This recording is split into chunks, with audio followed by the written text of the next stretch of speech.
Hi friends, ಈ ದಿನ ಒಂದು ಆರೋಗ್ಯಕರವಾದ ಮತ್ತು ಮೈನಿಂಗ್ ಮಾಡಿ ಹೊರತೆಗೆಯುವ ಒಂದು ಉಪ್ಪಿನ ಬಗ್ಗೆ ತಿಳಿದುಕೊಳ್ಳೋಣ. ಈ ಉಪ್ಪನ್ನ ಹಿಮಾಲಯನ್ ಪಿಂಕ್ ಸಾಲ್ಟ್ ಎಂದು ಕರೆಯುತ್ತಾರೆ. ಈ ಉಪ್ಪನ್ನ ಮಹಿಳೆಯರು ಹೆಚ್ಚಾಗಿ ಬಳಸ್ತಾರೆ. ಯಾಕೆ ಗೊತ್ತಾ?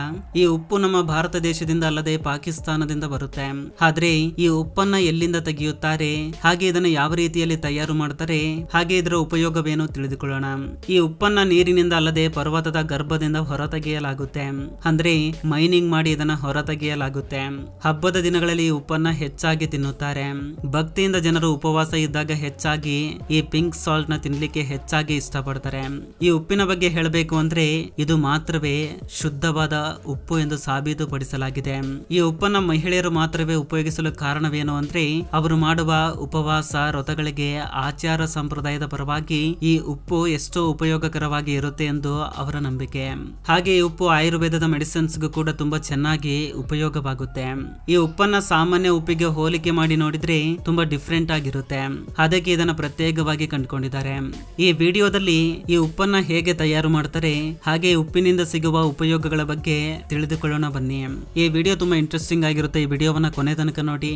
ಹಾಗೆ ಇಷ್ಟವಾದ್ರೆ ಒಂದು ಲೈಕ್ ಮಾಡಿ ಸಾಕು. Let's start the video. Himalayan pink salt ತುಂಬಾ ಪರಿಶುದ್ಧವಾದುದು. ಈ ಉಪ್ಪನ್ನ ಫ್ಯಾಕ್ಟರಿನಲ್ಲಿ ತಯಾರು ಮಾಡುವುದಿಲ್ಲ. ಹಾಗೆ ಸಮುದ್ರದಲ್ಲಿ ತೆಗೆಯುವ ಉಪ್ಪಿನ ಹಾಗೆ ಇದನ್ನ ತೆಗೆಯುವುದಿಲ್ಲ. ಈ ಉಪ್ಪನ್ನ ಪರ್ವತ ಪ್ರಾಂತಗಳಿಂದ ಹೊರತೆಗೆಯಲಾಗುತ್ತೆ. ಅದು ಒಂದು ಉಪ್ಪಿನ ಪರ್ವತದಂತೆ ಇರುತ್ತೆ. ಈ ಉಪ್ಪನ್ನ ಮೈನಿಂಗ್ ಪ್ರೊಸೆಸ್ ಮಾಡಿ ತೆಗೆಯಲಾಗುತ್ತೆ. ಈ ಉಪ್ಪನ್ನ ಮುಖ್ಯವಾಗಿ ಪಾಕಿಸ್ತಾನದ ಕೇವ್ರಾ ಸಾಲ್ಟ್ ಮೈನಿಂಗ್ ನಿಂದ ಹೊರತೆಗೆಯಲಾಗುತ್ತೆ. ನಿಮ್ಗೆ ಗೊತ್ತಾಗ್ಲಿಕ್ಕೆ ನೀವು ಗೂಗಲ್ ನಲ್ಲಿ ಸರ್ಚ್ ಮಾಡಿ ನೋಡಬಹುದು. ಮೊಟ್ಟ ಮೊದಲ ಬಾರಿಗೆ ಈ ಸಾಲ್ಟ್ ಡೆಪಾಸಿಟ್ಸ್ ನ 326 BC ನಲ್ಲಿ ಅಲೆಕ್ಸಾಂಡರ್ ದ ಗ್ರೇಟ್ ಕಂಡುಕೊಳ್ಳುತ್ತಾರೆ. ಆತನ ಕುದುರೆ ಈ ಉಪ್ಪಿನ ಕಲ್ಲನ್ನು ನಾಕುತ್ತಿರುವುದನ್ನು ನೋಡಿದಾಗ ಇದೊಂದು ಅದ್ಭುತವಾದ ಉಪ್ಪು ಎಂದು ಗೊತ್ತಾಗುತ್ತೆ. ನಮ್ಮ ಭಾರತ ದೇಶದಲ್ಲಿರುವ ಹಿಮಾಲಯ ಪರ್ವತಗಳಲ್ಲೂ ಕೂಡ ಈ ಸಾಲ್ಟ್ ಡೆಪಾಸಿಟ್ ನ ಕಂಡುಕೊಂಡಿದ್ದಾರೆ. ಮೈನಿಂಗ್ ಪ್ರೊಸೆಸ್ ನ ಶುರು ಮಾಡಬೇಕಾಗಿತ್ತು, ಆದ್ರೆ ಆ ಕೆಲಸವನ್ನ ಇನ್ನೂ ಶುರು ಮಾಡಿಲ್ಲ. 2019ರಲ್ಲಿ ಈ ಉಪ್ಪಿನ ಬಗ್ಗೆ ತುಂಬಾ ವಿವಾದಗಳೇ ನಡೆದಿವೆ. ಏಕೆಂದ್ರೆ ಈ ಉಪ್ಪನ್ನ ಭಾರತದಲ್ಲಿ ಹೆಚ್ಚಾಗಿ ಬಳಸಲಾಗುತ್ತೆ. ಈ ಉಪ್ಪಿನಲ್ಲಿ ಆಶ್ಚರ್ಯಗೊಳಿಸುವ ತುಂಬಾ ವಿಷಯಗಳೇ ಇದ್ದಾವೆ. ಈ ಉಪ್ಪನ್ನ ಪಾಕಿಸ್ತಾನದ ಕೇವ್ರಾ ಮೈನಿಂಗ್ ಏರಿಯಾದಿಂದ ಪ್ರತಿ ವರ್ಷ 800 ಟನ್ ವರೆಗೂ ಹೊರತೆಗೆಯಲಾಗುತ್ತೆ. ಈ ಉಪ್ಪನ್ನ ಅನೇಕ ವಿಧಗಳಲ್ಲಿ ಮೈನಿಂಗ್ ಮಾಡ್ತಾರೆ. ಈ ಉಪ್ಪನ್ನ ತಿನ್ನೋದಕ್ಕೆ ಅಷ್ಟೇ ಅಲ್ಲದೆ ಕಮರ್ಷಿಯಲ್ ಗಾಗಿ ಸಹ ಬಳಸಲಾಗುತ್ತೆ. ಹಾಗೆ ಈ ಉಪ್ಪನ್ನ ಎಕ್ಸ್ಪೋರ್ಟ್ ಕೂಡ ಮಾಡ್ತಾರೆ. ಈ ಉಪ್ಪನ್ನ ನಾವು ನೋಡಿದ್ರೆ ನೋಡ್ಲಿಕ್ಕೆ ಗುಲಾಬಿ ಬಣ್ಣದಲ್ಲಿ ಕಾಣುತ್ತೆ. ಇದರಲ್ಲಿ ಕ್ಯಾಲ್ಸಿಯಂ, ಮೆಗ್ನೀಷಿಯಂ, ಪೊಟ್ಯಾಷಿಯಂ ನಂತಹ ಮಿನರಲ್ಸ್ ಸಿಗ್ತವೆ. ಸರಿಸುಮಾರು 86 ಮಿನರಲ್ಸ್ ಈ ಉಪ್ಪಿನಲ್ಲಿ ನಮಗೆ ಸಿಗ್ತವೆ. ನೀವು ಈ ವಿಡಿಯೋದಲ್ಲಿ ನೋಡಿದಂತೆ ಪಾಕಿಸ್ತಾನದ ಈ ಸಾಲ್ಟ್ ಮೈನಿಂಗ್ ನ ನೋಡುವುದಕ್ಕೆ ಹೋಗಬೇಕು ಅಂದ್ರೆ ಒಂದು ಸಣ್ಣ ಟ್ರೈನ್ ಅಲ್ಲಿ ಕರೆದುಕೊಂಡು ಹೋಗ್ತಾರೆ. ನಮ್ಮನ್ನ ಆಶ್ಚರ್ಯಗೊಳಿಸುವ ವಿಷಯ ಏನು ಅಂದ್ರೆ ಈ ಉಪ್ಪು ಒಂದು ಪರ್ವತವೆಂದು ನೋಡಿ ಆಶ್ಚರ್ಯವಾಗುತ್ತೆ. ಈ ಉಪ್ಪನ್ನ ಸುತ್ತಿಗೆಯಿಂದ ಹೊಡೆದು ಚೂರು ಮಾಡಲು ಸಾಧ್ಯವಿಲ್ಲ. ಈ ಉಪ್ಪಿನ ಪರ್ವತಗಳಲ್ಲಿ ಬಾಂಬ್ಸ್ ನ ಇಟ್ಟು ಬ್ಲಾಸ್ಟ್ ಮಾಡ್ತಾರೆ. ಇದಕ್ಕೋಸ್ಕರ ಕೆಲಸಗಾರರು 8 ಗಂಟೆಗಳ ಕಾಲ ಕಷ್ಟಪಟ್ಟು ಒಂದು ಬಾಂಬ್ಸ್ ನ ಈ ರೀತಿ ಪೇಪರ್ ನಲ್ಲಿ ಸುತ್ತಿ ಈ ರೀತಿ ಸುರಂಗವನ್ನ ಕೊರೆದು ಅದರಲ್ಲಿ ಹೇಗೆ ಇಡ್ತಿದ್ದಾನೆ ನೋಡಿ. ಈ ಬಾಂಬ್ಸ್ ನ ಇಟ್ಟ ನಂತರ ಎಲ್ಲರೂ ಹೊರಬಂದು ಈ ಬಾಂಬ್ ನ ಬ್ಲಾಸ್ಟ್ ಮಾಡ್ತಾರೆ. ಈ ರೀತಿ ಆ ಉಪ್ಪಿನ ಪರ್ವತವನ್ನ ಸ್ಫೋಟಗೊಳಿಸಿ ನಂತರ ಈ ಉಪ್ಪಿನ ಚೂರುಗಳನ್ನ ಬೇರೆ ಬೇರೆ ಫ್ಯಾಕ್ಟರಿಗೆ ಕಳುಹಿಸಲಾಗುತ್ತೆ. ಅಲ್ಲಿ ಪ್ರೊಸೆಸ್ ಮಾಡಿ ಈ ಉಪ್ಪನ್ನ ಇನ್ನು ಸಣ್ಣ ಸಣ್ಣ ಚೂರುಗಳಾಗಿ ಮಾಡಿ ಬೇರೆ ಬೇರೆ ದೇಶಗಳಿಗೆ ಎಕ್ಸ್ಪೋರ್ಟ್ ಮಾಡಲಾಗುತ್ತೆ. ನಮ್ಮ ದೇಶದಲ್ಲಿ ಮಹಿಳೆಯರು ಉಪವಾಸ ವ್ರತದ ಸಮಯದಲ್ಲಿ ಇದನ್ನ ಹೆಚ್ಚಾಗಿ ಬಳಸ್ತಾರೆ. ವೇದಗಳಲ್ಲಿ ಈ ಉಪ್ಪನ್ನ ಪವಿತ್ರವಾದುದು ಎಂದು, ಶುದ್ಧವಾದುದು ಎಂದು ಹೇಳ್ತಾರೆ. ಇದು ನೈಸರ್ಗಿಕವಾಗಿ ಸಿಗುವ ಉಪ್ಪು ಆಗಿರುವುದರಿಂದ ಇದನ್ನ ಹೆಚ್ಚಾಗಿ ಪ್ರೋಸೆಸ್ ಮಾಡುವ ಅವಶ್ಯಕತೆ ಇರುವುದಿಲ್ಲ. ಆಯುರ್ವೇದದಲ್ಲಿ ಇದನ್ನ ಸಿಂಧ್ವ ಎಂದು ಕರೀತಾರೆ. ಈ ಉಪ್ಪನ್ನ ಆಯುರ್ವೇದದ ಪ್ರಕಾರ ನೋಡ್ಕೊಂಡ್ರೆ ನಮ್ಮ ಡಯಟ್ ನಲ್ಲೂ ಕೂಡ ಉಪಯೋಗಿಸ್ತಾರೆ. ಈ ಉಪ್ಪು ಮನುಷ್ಯನಲ್ಲಿ ಇರುವ ನಂಜು, ವಾತ, ಪಿತ್ತವನ್ನ ಗುಣಪಡಿಸುತ್ತೆ. ಅಷ್ಟೇ ಅಲ್ಲದೆ ಮನುಷ್ಯನ ಶರೀರದಲ್ಲಿ ಇರುವ ಅನೇಕ ವೀಕ್ನೆಸ್ ನ ದೂರ ಮಾಡುತ್ತೆ. ಇದರಲ್ಲಿ carbon, potassium, calcium, magnesium percentage ಹೆಚ್ಚಾಗಿರುತ್ತೆ. ಇದು ತುಂಬಾ ಶುದ್ಧವಾಗಿರುತ್ತೆ.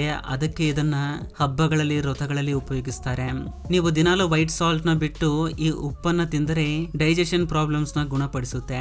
ನೀವು ಹೆಚ್ಚಾಗಿ ಊಟ ಮಾಡಿದಾಗ ಅದು ಜೀರ್ಣವಾಗದಿದ್ದರೆ ಈ ಉಪ್ಪನ್ನ ಒಂದು ಗ್ಲಾಸ್ ನೀರಿನಲ್ಲಿ ಒಂದು ಸ್ಪೂನ್ ಹಾಕೊಂಡು ಬೆಳಗ್ಗೆ ಸಮಯದಲ್ಲಿ ಕುಡಿದ್ರೆ ನಿಮ್ಮ ಆಹಾರ ತುಂಬಾ ಸುಲಭವಾಗಿ ಡೈಜೆಸ್ಟ್ ಆಗುತ್ತೆ. ಹಾಗೆ ಮಲ್ಕೊಳ್ಳುವಾಗ ಈ ಉಪ್ಪನ್ನ ಉಪಯೋಗಿಸಿದ್ರೆ ತುಂಬಾ ಒಳ್ಳೆಯದು. ಒಳ್ಳೆಯದು. ಈ ಉಪ್ಪಿನಲ್ಲಿ ಮೆಗ್ನೀಷಿಯಂ ಹೆಚ್ಚಾಗಿರುತ್ತೆ, ಅದರಿಂದ ನಿಮಗೆ ಅನೇಕ ವಿಷಯಗಳಲ್ಲಿ ಉಪಯೋಗವಾಗುತ್ತೆ. ಹಾಗೆ ಬ್ಲಡ್ ಪ್ರೆಷರ್ ನಿಂದ ನಿಮ್ಮನ್ನ ಕಾಪಾಡುತ್ತೆ, ಹಾಗೆ ಬ್ಲಡ್ ಪ್ರೆಷರ್ ನ ಕಂಟ್ರೋಲ್ ಕೂಡ ಮಾಡುತ್ತೆ. ಕೊಲೆಸ್ಟ್ರಾಲ್ ನ ಸಹ ಕಡಿಮೆ ಮಾಡುತ್ತೆ. ಇದನ್ನ ರೆಗ್ಯುಲರ್ ಆಗಿ ಬಳಸ್ತಾ ಇದ್ರೆ ಹಾರ್ಟ್ ಅಟ್ಯಾಕ್ ಬರುವ ಸಾಧ್ಯತೆ ತುಂಬಾ ಕಡಿಮೆ ಇರುತ್ತೆ. ಈ ಉಪ್ಪನ್ನ ತಿನ್ನುವುದರಿಂದ ರಕ್ತದೊತ್ತಡ ಕಡಿಮೆ ಆಗುತ್ತೆ. ಈ ಉಪ್ಪನ್ನ ದಿನಾಲು ಬಳಸುವುದರಿಂದ ಬ್ರೈನ್ ಹಾರ್ಮೋನ್ಸ್ ಕಂಟ್ರೋಲ್ ನಲ್ಲಿ ಇರ್ತವೆ. ಇದರಿಂದ ನಮ್ಮ ಮೇಲಿರುವ ಒತ್ತಡ ತುಂಬಾ ಕಡಿಮೆ ಆಗುತ್ತೆ. ಹಾಗೆ ಅನೇಕ ವಿಧದ ರೋಗಗಳಿಂದ ಈ ಉಪ್ಪು ನಮ್ಮನ್ನ ಕಾಪಾಡುತ್ತೆ. ಸಾಮಾನ್ಯವಾಗಿ ಬರುವ ನೆಗಡಿ, ಕೆಮ್ಮಿನಿಂದ ಕೂಡ ಈ ಉಪ್ಪು ನಮ್ಮನ್ನ ಕಾಪಾಡುತ್ತೆ. ಸೈನಸ್ ಎಷ್ಟು ದೊಡ್ಡ ಸಮಸ್ಯೆನೋ ನಮ್ಮೆಲ್ರಿಗೂ ಗೊತ್ತು. ನಿಮಗೇನಾದ್ರೂ ಸೈನಸ್ ಪ್ರಾಬ್ಲಮ್ಸ್ ಇದ್ರೆ ನೀವು ಈ ಉಪ್ಪನ್ನ ಬಳಸಿ ನಿಮ್ಮ ಪ್ರಾಬ್ಲಮ್ಸ್ ನ ಸಾಲ್ವ್ ಮಾಡ್ಕೊಳ್ಬಹುದು. ಹಾಗೆ ಉಪ್ಪು ಶ್ವಾಸಕೋಶ ಸಮಸ್ಯೆಗಳಿಗೂ ಕೂಡ ತುಂಬಾ ಉಪಯೋಗವಾಗುತ್ತೆ. ನಮ್ಮ ಪ್ರಾಚೀನ ಆಯುರ್ವೇದದಲ್ಲಿ ಕೂಡ ಈ ಉಪ್ಪಿನ ಬಗ್ಗೆ ತಿಳಿಸಿದ್ದಾರೆ. ಅನೇಕ ರೀತಿಯ ಚರ್ಮ ರೋಗಗಳಿಗೆ ಈ ಉಪ್ಪು ತುಂಬಾ ಉಪಯೋಗವಾಗುತ್ತೆ. ಅಷ್ಟೇ ಅಲ್ಲದೆ ನಮ್ಮ ದೇಹದ ಮೆಟಬಾಲಿಸಂ ನ ಸರಿಪಡಿಸುತ್ತೆ. ಇದರಿಂದ ನಮ್ಮ ಬಾಡಿ ವೇಟ್ ಕಂಟ್ರೋಲ್ ನಲ್ಲಿ ಇರುತ್ತೆ. ಇದು ನಮ್ಮ ಹೃದಯಕ್ಕೆ ತುಂಬಾ ಉಪಯೋಗವಾಗುತ್ತೆ. ಹಾಗೆ ಆಸ್ತಮ ಮತ್ತು ಡಯಾಬಿಟೀಸ್ ನಂತಹ ರೋಗಗಳಿಗೆ ಈ ಉಪ್ಪು ರಾಮಬಾಣದಂತೆ ಕೆಲಸ ಮಾಡುತ್ತೆ. ಮೈಗ್ರೇನ್ ಮತ್ತು ಪಿತ್ತಕೋಶವನ್ನ ನಯಗೊಳಿಸುತ್ತೆ. ಅಷ್ಟೇ ಅಲ್ಲದೆ ಬಾಡಿ ಪೇನ್ಸ್ ಮತ್ತು ಜಾಯಿಂಟ್ ಪೇನ್ಸ್ ನ ನಯಗೊಳಿಸುತ್ತೆ. ಹಾಗೆ ಉಪ್ಪಿನಲ್ಲಿ ಅನೇಕ ರೀತಿಯ ಪೌಷ್ಟಿಕಾಂಶಗಳು ಇರುವುದರಿಂದ ಮನುಷ್ಯನ ಶರೀರಕ್ಕೆ ತುಂಬಾ ಉಪಯುಕ್ತ. ಹಾಗೆ ಇದು ಕೇವಲ ನಮ್ಮ ಶರೀರಕ್ಕೆ ಅಷ್ಟೇ ಅಲ್ಲದೆ ನಮ್ಮ ಸೌಂದರ್ಯಕ್ಕೂ ಕೂಡ ತುಂಬಾ ಉಪಯೋಗವಾಗುತ್ತೆ. ಈ ಉಪ್ಪನ್ನ ತುಂಬಾ ಜನ ಸ್ಕ್ರಬ್ಬರ್ಸ್ ರೀತಿ ಉಪಯೋಗಿಸ್ತಾರೆ. ಸ್ಕಿನ್ ನಲ್ಲಿರುವ ಡೆಡ್ ಸೆಲ್ಸ್ ನ ಗುಣಪಡಿಸಲು ತುಂಬಾ ಉಪಯೋಗವಾಗುತ್ತೆ. ಆದ್ರೆ ಯಾರಿಗೆ ಅಲರ್ಜಿ ಹೆಚ್ಚಾಗಿರುತ್ತೆ ಅಂತವರು ಈ ಉಪ್ಪನ್ನ ಬಳಸಬೇಡಿ. ಇದು ಫ್ರೆಂಡ್ಸ್ ಈ ದಿನದ ವಿಡಿಯೋ. ಫ್ರೆಂಡ್ಸ್, ಈ ವಿಡಿಯೋದಿಂದ ಅಟ್ ಲೀಸ್ಟ್ 1% ನಾಲೆಜ್ ಆದ್ರೂ ಸಿಕ್ಕಿದ್ರೆ ಈ ವಿಡಿಯೋಗೆ ಒಂದು ಲೈಕ್ ಮಾಡಿ, ಹಾಗೆ ನಿಮ್ಮ ಫ್ರೆಂಡ್ಸ್ಗೂ ಕೂಡ ಶೇರ್ ಮಾಡಿ, ಹಾಗೆ ನಮ್ಮ ಚಾನಲ್ಗೆ ಸಬ್ಸ್ಕ್ರೈಬ್ ಮಾಡಿಕೊಂಡು ಸಪೋರ್ಟ್ ಮಾಡಿ. ಕೊನೆ ತನಕ ನೋಡಿದ್ದಕ್ಕೆ ಥ್ಯಾಂಕ್ಸ್ ಫಾರ್ ವಾಚಿಂಗ್.